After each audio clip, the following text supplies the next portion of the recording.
আগের ভিডিওতে দেখিয়েছি কীভাবে আইডি রেজিস্ট্রেশন করবেন। আজকে দেখাবো কীভাবে অ্যাকাউন্ট ভেরিফাই করবেন। অ্যাকাউন্ট ভেরিফাই করার জন্য এই যে ভেরিফাই অ্যাকাউন্টে ক্লিক করবেন।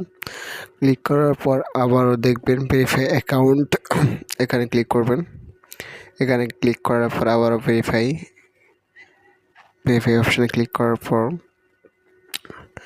এখান থেকে আপনাকে এখানে এই অপশানটাতে ক্লিক করবেন।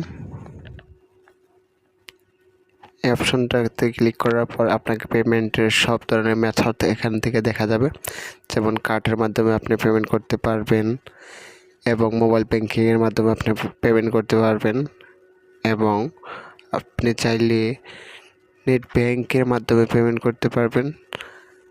আমরা আজকে এগুলো দেখাবো না, আজকে দেখাবো কীভাবে আপনি মোবাইল ব্যাংকিংয়ের মাধ্যমে পেমেন্ট মেথড সম্পন্ন করতে পারেন। তো আজকে আমি দেখাবো বিকাশের মাধ্যমে কিভাবে আপনি পেমেন্ট করতে পারবেন। বিকাশের পর সিলেক্ট করার পর পে 300 টাকা এখানে নিচে দেখা আছে, এখানে ক্লিক করবেন। এখানে ক্লিক করার পর এখানে আপনার বিকাশ নাম্বারটা দিবেন, তারপরে কনফার্মে ক্লিক করবেন।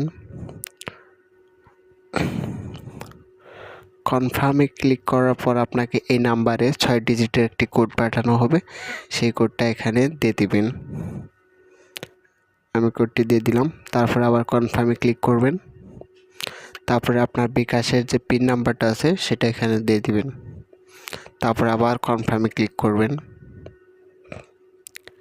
কনফার্মে ক্লিক করার পর আপনার অ্যাকাউন্টটি ভেরিফাই হয়ে যাবে। ভেরিফাই সাকসেসফুল লেখা এসে গেছে, আমাদের অ্যাকাউন্টটি ভেরিফাই হয়ে গেছে। এখন আপনারা এখান থেকে ব্যাক বাটন ক্লিক করে চলে আসবো। তারপরে এখানে দেখেন অ্যাকাউন্ট ভেরিফাই সাকসেসফুল। আমরা ব্যাক টু হোম। এখন থেকে আপনি সকল ধরনের কাজ এখন থেকে করতে পারবেন।